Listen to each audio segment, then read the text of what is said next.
لقد من اللہ علی المؤمنین اذ بعث فیہم رسولا من انفسہم، جب تم میں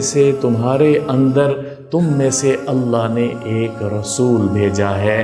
اب یہاں آ کے اس احسان کو اللہ سمیٹ کر کہ وہ احسان کیا ہے کہ میں نے اپنا رسول بھیجا، اتنا کافی نہیں ہے، تمہارے اندر پیدا کیا، تمہارے اندر سے بھیجا ہے، وہ میرا محبوب اور میرا رسول۔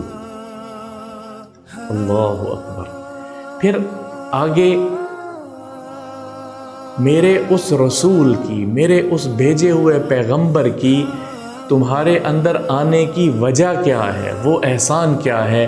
تمہیں گمراہی سے نکال کے روشنیوں کی طرف لے کے جانا ہے، تمہیں اندھیروں سے نکال کے اور اسلام کی روشنیوں کی طرف دعوت دینی ہے، تمہیں ان مٹی کے پتھر کے بتوں کی پوجا سے نکال کے ایک الہ العالمین، ایک رب العالمین کے سر جھکانے کی طرف لے جا رہے ہیں۔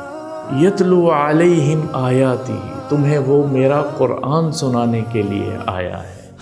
یتلو علیہم آیاتہ میں مفسرین نے اس کی تفسیر یوں بیان کی ہے، قرآن کی آیات کی تلاوت بھی کر کے آپ تمہیں سناتا ہے، اور قرآن کے معنی اور مفہوم بھی وہ میرا پیغمبر، وہ میرا رسول تمہیں بتائے گا۔